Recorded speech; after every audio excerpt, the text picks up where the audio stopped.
Hermanos y familia en la fe, buenas noches. Le damos gracias a Dios por la nueva oportunidad de estar juntos a través de este estudio y buscar precisamente los aspectos que nos pueden ayudar en la evangelización. Recuerden que este tiempo está precisamente pensado en poder darles herramientas y recordar aspectos que nos pueden ayudar en el ministerio de llevar la palabra del Señor a través de las buenas nuevas. Yo espero que el día de hoy también podamos llevarnos algo que nos ayude en nuestro ministerio. Vamos a poner, como siempre, en las manos de Dios este tiempo y esperamos que la bendición del Señor nos siga alcanzando, que su gracia siga siendo derramada en todos nosotros. Padre, te damos gracias por esta santa convocación, porque podemos alabarte y glorificarte también a través de nuestra preparación, a través de hacer conciencia, de prepararnos para llevar tu evangelio, las buenas nuevas. No todos son malas noticias. El evangelio tiene que ver con nuevas de gran gozo que serán para el pueblo. Como decían los ángeles, que os ha nacido hoy en la ciudad de David un Salvador que es Cristo el Señor. Esa es la gran noticia para la humanidad, una noticia que sigue siendo vigente. Y por eso hoy, Padre, nos gozamos y nos alegramos de esta verdad. Amén. Les invito a abrir la escritura en el libro, en la epístola de Pablo a los Romanos, en el capítulo 1, y que podamos nosotros darle lectura del versículo 16 al 28. Dice así la palabra del Señor: porque no me avergüenzo del evangelio, porque es poder de Dios para salvación a todo aquel que en él cree, al judío primeramente y también al griego. Porque en el evangelio la justicia de Dios se revela por fe y para fe, como está escrito: mas el justo por la fe vivirá. Porque la ira de Dios se revela desde el cielo contra toda impiedad e injusticia de los hombres que detienen con injusticia la verdad. Porque lo que de Dios se conoce les es manifiesto, pues Dios se lo manifestó. Porque las cosas invisibles de Él, su eterno poder y deidad, se hacen claramente visibles desde la creación del mundo, siendo entendidas por medio de las cosas hechas, de modo que no tienen excusa. Pues habiendo conocido a Dios, no le glorificaron como a Dios, ni le dieron gracias, sino que se envanecieron en sus razonamientos, y su necio corazón fue entenebrecido. Profesando ser sabios, se hicieron necios, y cambiaron la gloria del Dios incorruptible en semejanza de imagen de hombre corruptible, de aves, de cuadrúpedos y de reptiles. Por lo cual también Dios los entregó a la inmundicia en las concupiscencias de sus corazones, de modo que deshonraron entre sí sus propios cuerpos, ya que cambiaron la verdad de Dios por la mentira, honrando y dando culto a las criaturas antes que al Creador, el cual es bendito por los siglos. Amén. Por esto, Dios los entregó a pasiones vergonzosas, pues aún sus mujeres cambiaron el uso natural por el que es contra naturaleza. Y de igual modo, también los hombres, dejando el uso natural de la mujer, se encendieron en su lascivia unos con otros, cometiendo hechos vergonzosos, hombres con hombres, y recibiendo en sí mismos la retribución debida a su extravío. Y como ellos no aprobaron tener en cuenta a Dios, Dios los entregó a una mente reprobada para hacer cosas que no convienen. Amén. El día de hoy vamos a estudiar algo que se conoce como la ruta a los romanos. Es una metodología para presentar el evangelio. Es algo que hemos aprendido con el tiempo, lo vimos en el seminario y quizá ustedes lo han podido ver o recibir en alguna escuela dominical o en algún taller de evangelismo. Pero si por alguna razón no sabes de qué se trata, vamos a recordar los pasos de esta metodología y si la hemos olvidado, hoy también la podemos nuevamente recordar y refrescar un poquito esta forma en la que también nos puede ayudar a compartir el evangelio. Poniendo un poquito los antecedentes a esta epístola, Romanos es una de las epístolas cargadas con gran teología y con una revelación profunda del Espíritu Santo dada al apóstol San Pablo. Es una epístola complicada, por llamarlo de alguna manera. Necesitamos dedicarle tiempo, oración, para poder entender todo el fraseo y todas las palabras, los conceptos y toda la sabiduría que Dios le dio al apóstol Pablo en esta epístola. Esta epístola fue uno de los libros que impactó a Martín Lutero, y precisamente el versículo 17 de este primer capítulo se convirtió en el pasaje más poderoso de la historia que cimbró las estructuras eclesiásticas del siglo XVI, en los tiempos de lo que se llama la reforma protestante. Y es precisamente es la palabra la que provoca un cisma dentro de los sistemas eclesiásticos cristianos de aquellos tiempos. Recordemos que era la expresión del cristianismo, el catolicismo en ese tiempo era la religión oficial del mundo. Sin embargo, durante su historia también hubo movimientos dentro de los conventos o de los teólogos o de los que tenían el acceso a las escrituras. Siempre hubo movimientos que buscaban la reforma, buscaban el volver a la escritura.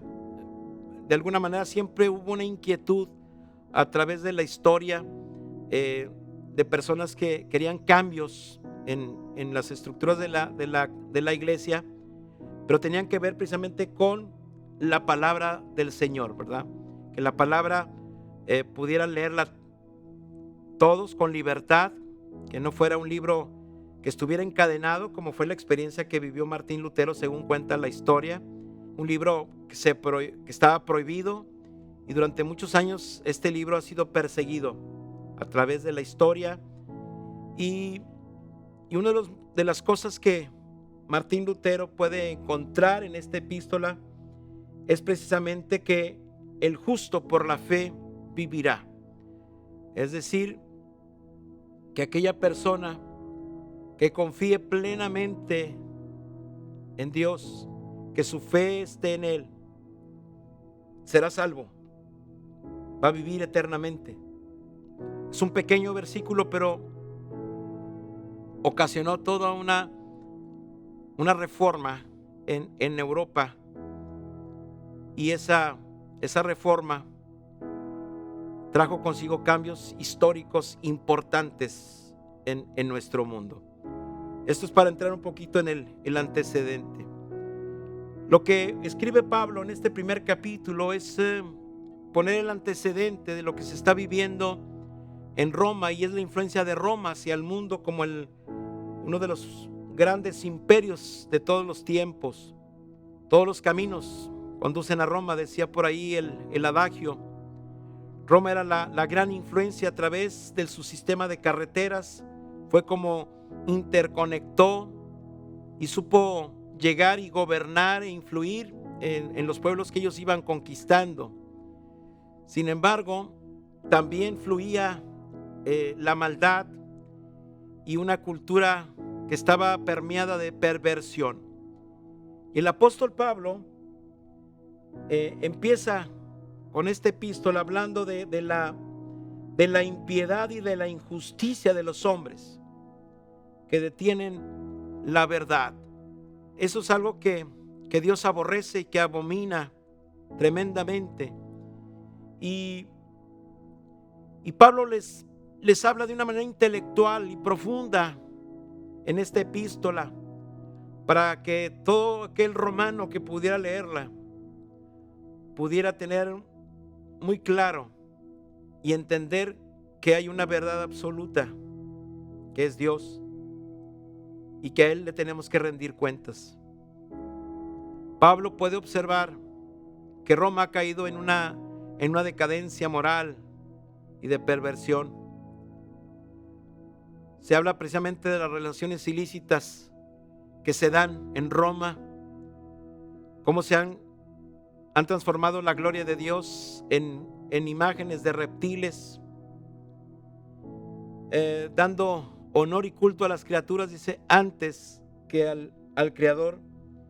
Y se habla de que el hombre ha dejado y la mujer el uso natural de su esencia para pervertirse entre ellos mismos, y esto provoca la gran decadencia de una sociedad.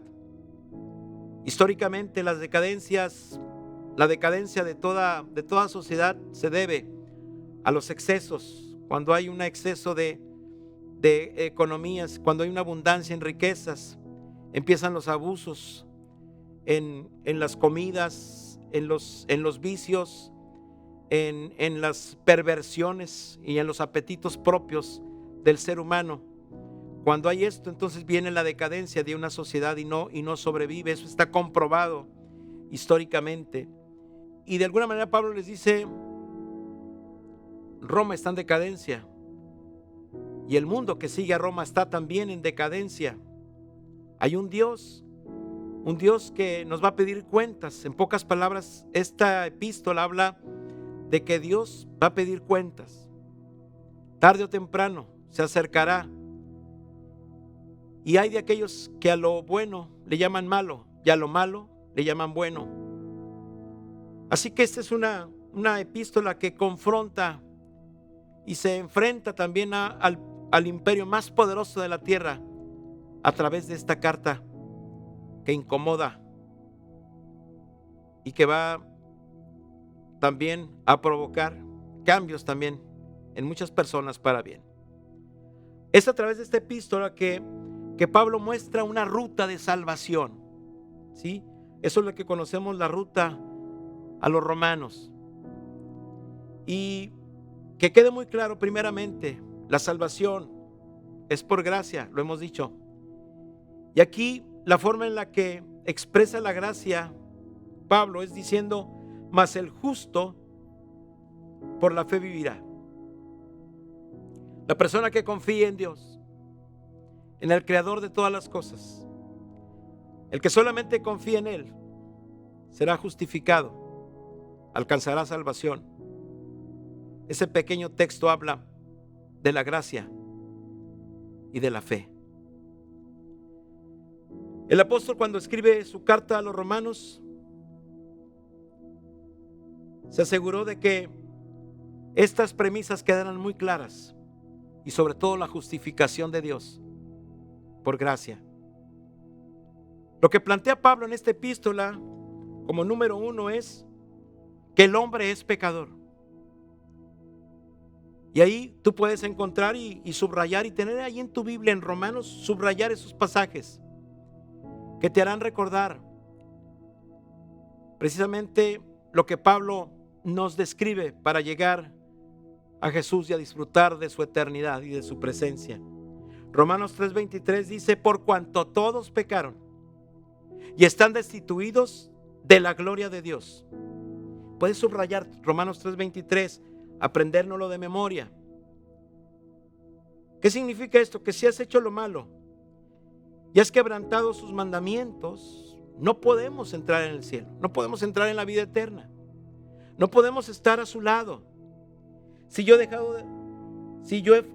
quebrantado la moralidad que Dios ha establecido, sus mandamientos, si yo he dejado de hacer lo que Él pide y he hecho mi propia voluntad, entonces soy perfectamente, encajo precisamente en todos aquellos que han pecado y están destituidos de la gloria de Dios. Todos han pecado, esa es la premisa que todos debemos de tener claro. Por lo general siempre nos gusta defendernos y sentirnos mejor que otras personas, pero Pablo con toda su experiencia teológica, con su encuentro en Damasco con Jesucristo, puede decir con toda razón: todos han pecado, el justo por la fe vivirá. A Pablo no lo iba a salvar ni su genealogía, ni sus estudios, ni sus títulos como fariseo de fariseo. Eso no lo salvaba. Él entendió, con su gran capacidad intelectual, pudo entender que es por fe la salvación. Número 2, la paga del pecado.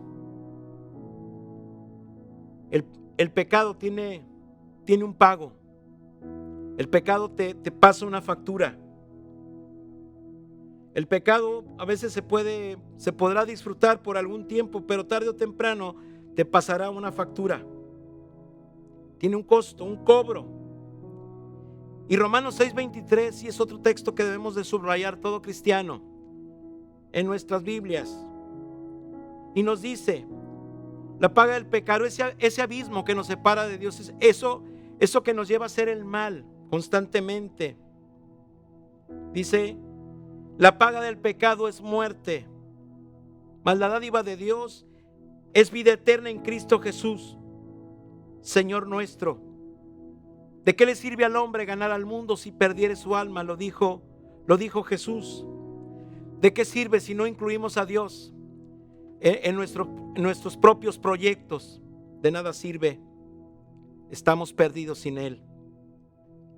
Algo que tiene que tener muy claro la gente es que la paga del pecado es muerte. Tarde o temprano hay un cobro, una factura. Hay cosas que se pagarán aquí en la tierra, pero también en la eternidad se pagarán. Y allá no habrá nadie que nos pueda salvar ni rescatar.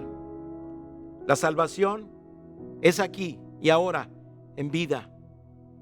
Y esa es la oportunidad que Dios nos da, esa es la gracia. Por eso, el justo por la fe vivirá. Número 3, algo que nos muestra Romanos también, es que la factura que nos pasa el pecado tiene una consecuencia. Pero también Pablo nos dice en esta epístola que Cristo pagó por el pecado. Es decir, ni tú ni yo nos podemos salvar a nosotros mismos. El pecado nos separa de Dios. Como nosotros hemos sacado esa conclusión, Dios ama al pecador, pero odia al pecado. Dios no puede convivir con el pecado. Te ama y conoce tu enfermedad, mi enfermedad espiritual. Y Cristo pagó por nosotros. Y esta es otra porción de Romanos 6, versículo 23, fracción B, donde podemos nosotros decir: mas Dios muestra su amor para con nosotros, en que siendo aún pecadores, Cristo murió por nosotros. Eso lo dice Romanos 5:8. Dice: mas la dádiva de Dios es vida eterna en Cristo Jesús, Señor nuestro. Romanos 6:23. Así que ante la necesidad de no poder pagar nosotros nuestros pecados, Cristo murió por nosotros, y es la prueba de amor. Romanos 5:8. Y de esa manera la dádiva de Dios es vida eterna en Cristo Jesús, Señor nuestro. Romanos 6, versículo 23. Y el último paso de esta ruta es: el Señor nos lleva a una confesión de pecado. Romanos 10:9. Que si confesares con tu boca que Jesús es el Señor y creyeres en todo tu corazón que Dios le levantó de los muertos, dice, serás salvo. Esa es la parte que también es importante realizar en nuestra vida. Confesarle a Él. Yo soy un convencido de lo que dice el Salmo 51: el Señor ama la verdad en lo íntimo y en lo secreto me ha hecho comprender sabiduría. A veces nos cuesta confesar a otra persona nuestros pecados. A veces tendremos que hacerlo. Hay muchas situaciones diversas en las que Dios nos va a dar liberación y a traer esa paz. Pero el principio de confesarlo está ahí presente. Pero la confesión más importante es la que tú y yo podemos hacerle directamente a Dios a través de la oración. Dios, que es omnipresente y omnisciente, Él que está cerca de su Hijo amado Jesucristo, a la diestra del Padre está Jesucristo intercediendo por nosotros como sumo sacerdote. Tú y yo podemos confesarle nuestro pecado al Señor en oración, en nuestro lugar secreto, en nuestro silencio, en nuestra soledad, en nuestro bullicio, en nuestro mar turbulento. Podemos expresarle a Él y decirle: Señor, he pecado contra el cielo, he pecado contra ti. Quiero confesar mi pecado, lo que me destruye, lo que me inclina a perderme, lo que me lleva a caer en el abismo, y ponerle nombre a ese efecto del pecado. Lo puedes confesar a Dios. Que si confesares con tu boca que Jesús es el Señor y creyeres en tu corazón que Dios lo levantó de los muertos, serás salvo. Tú puedes confesar el señorío de Jesús y confesar que Él ha perdonado tu pecado, que puedes hablar con Él. Si tú después crees y confiesas que Él ha sido levantado de los muertos, entonces serás salvo. Esto es lo que nos enseña esta ruta a los romanos. Nos enseña que el hombre es pecador, que hemos pecado y estamos destituidos de la gloria de Dios. Romanos 3:23. Nos enseña que la paga del pecado es muerte. Romanos 6:23. Nos muestra también Pablo que Cristo pagó por el pecado de nosotros por amor, que Cristo murió por nosotros. Romanos 5:8. Y que la dádiva de Dios es vida eterna en Cristo nuestro Señor. Romanos 6:23.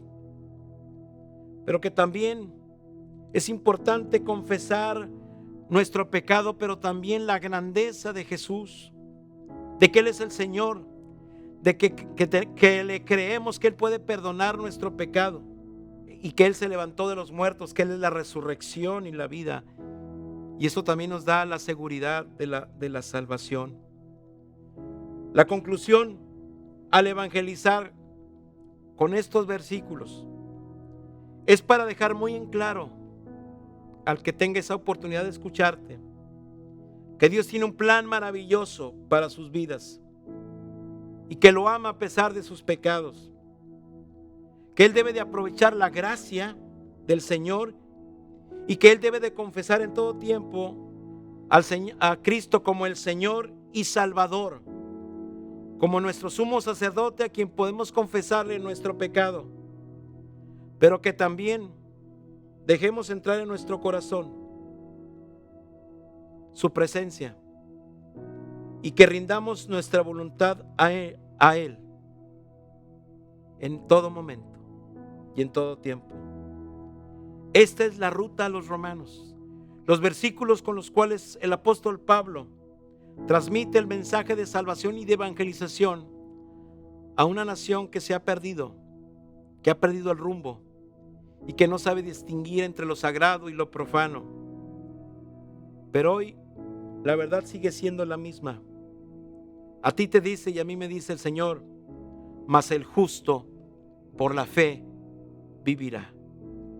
Que esta reflexión pueda ayudarte en tu ministerio, en tu crecimiento espiritual. Y con estos versículos tú puedes presentarle a una persona la esperanza que no avergüenza, es decir, Jesucristo, el Señor y Salvador del mundo. Que su palabra cumpla su propósito en este tiempo y que tú y yo seamos un instrumento de su paz en estos tiempos de contienda y de lucha. Que el Señor nos bendiga. Gracias por acompañarnos. No olvidemos seguir creciendo en el Espíritu, alimentándonos espiritualmente, apoyándonos unos a otros y orando por nuestros pastores, por nuestras congregaciones, por nuestro distrito, por cada familia, por nuestra ciudad, por nuestro estado, por nuestra nación. La oración es necesaria y es algo en lo que no podemos dejar de hacer. Que el Señor te bendiga. Oremos. Que la gracia de Dios Padre, Dios Hijo y Dios, el Espíritu Santo, sea con cada uno de ustedes y con vuestras familias, ahora y siempre. Amén. La paz del Señor y que tengan un buen descanso esta noche. Bendiciones.